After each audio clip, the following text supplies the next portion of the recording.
झूठ बोलकर उलझाते रहे हैं नरेंद्र मोदी। प्रधानमंत्री की गलतियां गिना रवीश कुमार ने साधा निशाना। प्रधानमंत्री नरेंद्र मोदी हाल ही में बांग्लादेश की यात्रा पर थे। इस दौरान पीएम ने बताया कि उन्होंने भी बांग्लादेश की आज़ादी के लिए सत्याग्रह किया था। प्रधानमंत्री ने कहा कि बांग्लादेश की आज़ादी के समर्थन में तब मैंने गिरफ्तारी भी दी थी और जेल जाने का अवसर भी आया था। पीएम मोदी के इस बयान पर सोशल मीडिया में भी खूब बहस छिड़ी थी। कई यूजर ने पीएम मोदी के इस दावे को झूठ बताते हुए उन्हें जमकर ट्रोल भी किया। तो सीनियर एडिटर रवीश कुमार ने भी प्रधानमंत्री नरेंद्र मोदी के इस दावे पर निशाना साधा। रवीश कुमार ने लिखा कि नरेंद्र मोदी इसी तरह से आधा सच आधा झूठ बोलकर लोगों को उलझाते रहते हैं। रवीश कुमार ने अपने फेसबुक अकाउंट से प्रधानमंत्री के पिछले कुछ विवादित और गलत बयानों को सामने रखते हुए उनकी निंदा की है। रवीश कुमार ने अपने फेसबुक पोस्ट में लिखा, प्रधानमंत्री इतिहास को लेकर झूठ बोलते रहे हैं, गलत भी बोलते रहे हैं, आधा सच और आधा झूठ बोलकर उलझाते भी रहे हैं। अगर झूठ और गलत बोलने में उनकी सरकार को भी शामिल कर लें तो ऐसी कई रिपोर्ट आपको मिल जाएंगी जिसमें उनकी गलत बयानियों का पर्दाफाश किया गया है। इस रिकॉर्ड की पृष्ठभूमि में बांग्लादेश की आजादी के लिए सत्याग्रह और जेल जाने की बात को सोशल मीडिया पर मजाक उड़ाना स्वाभाविक था। प्रधानमंत्री ने कर्नाटक के बीदर में बोल दिया कि जब भगत सिंह जेल में थे तब उनसे मिलने कांग्रेस का कोई नेता नहीं गया। तुरंत ही तथ्यों से इसे गलत साबित किया गया और आज तक प्रधानमंत्री ने उस पर कोई सफाई नहीं दी। गुजरात चुनाव के दौरान मोदी ने कह दिया कि मणिशंकर अय्यर के घर एक बैठक हुई थी जिसमें मनमोहन सिंह, हामिद अंसारी मौजूद थे। इस बैठक में पाकिस्तान के उच्चायुक्त और पूर्व विदेशी मंत्री आए थे। मोदी ने बेहद चालाकी से इसे गुजरात चुनाव से जोड़ा और कहा कि पाकिस्तान कांग्रेस की मदद कर रहा है और अहमद पटेल को मुख्यमंत्री बनाना चाहता है। इस बैठक में पूर्व सेना अध्यक्ष दीपक कपूर भी थे। मोदी ने इसकी भी परवाह नहीं की कि भारतीय सेना के पूर्व प्रमुख दीपक कपूर पाकिस्तान के साथ मिलकर किसी साजिश में शामिल नहीं हो सकते। दीपक कपूर ने कहा था कि उस मुलाकात में गुजरात चुनाव पर कोई बात नहीं हुई। खैर, इस झूठ पर प्रधानमंत्री ने राज्यसभा में माफी मांगी थी। तक्षशिला बिहार में है, ये गलत बयानी थी।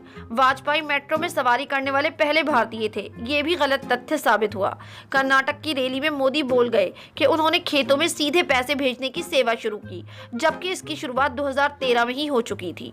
यूपी के चुनाव प्रचार में मोदी ने कह दिया कि रमजान में बिजली तो आती थी, दिवाली में भी आनी चाहिए थी। बाद में तथ्यों से पता चला कि गलत है। कानपुर में रेल दुर्घटना हुई थी तो आईएसआई से जोड़ दिया गया, जिसे यूपी के पुलिस प्रमुख ने खारिज किया था। इसकी रिपोर्ट आ गई है, आपको सर्च करें। ऐसे अनेक उदाहरण आपको ऑल्ट न्यूज से लेकर तमाम मीडिया रिपोर्ट्स में मिलेंगे। यहाँ तक कि 15 अगस्त के भाषणों में भी तथ्यों की विसंगतियां उजागर की जाती रही हैं। ये प्रधानमंत्री नरेंद्र मोदी का रिकॉर्ड है।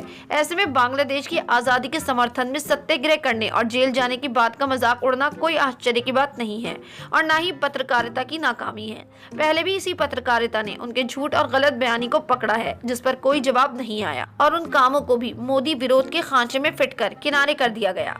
इस चालाकी को भी समझा जाना चाहिए। प्रधानमंत्री के राजनीति नृत्य के नीचे इतिहास का क्या हाल किया गया है और नेहरू के इतिहास को किस तरह कलंकित किया गया है बताने की जरूरत नहीं।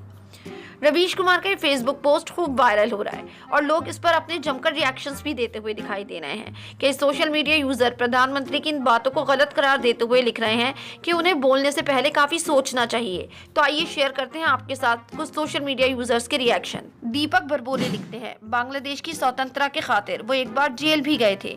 ये वाला सीन तो विवेक ओबराय से बायोपिक में भी छूट गया। तो विपिन अजद नाम के यूजर लिखते हैं, कुरुक्षेत्र के युद्ध में अभिमन्यु के रथ का पहिया पंचर हुआ तो मैं स्टेपनी लेकर उनकी ओर भागा था, लेकिन चक्रव्यूह में फंसकर रह गया। मोई जी। तो सुभाष चंद्र नाम के यूजर लिखते हैं, लंका में आग मैंने अपनी पूंछ से लगाई थी, बस इतना और सुन लो तो मैं गंगा नहाऊं। तो दिनेश सोलंकी नाम के यूजर लिखते हैं, कम ही लोग जानते होंगे गुरुदेव रविंद्रनाथ टैगोर जब गीतांजलि लिख रहे थे तब बीच बीच में उन्हें चाय पानी अपने अवतारी बाबा ही पिलाते थे। वोट देते समय ध्यान रखना बंगाल वालों।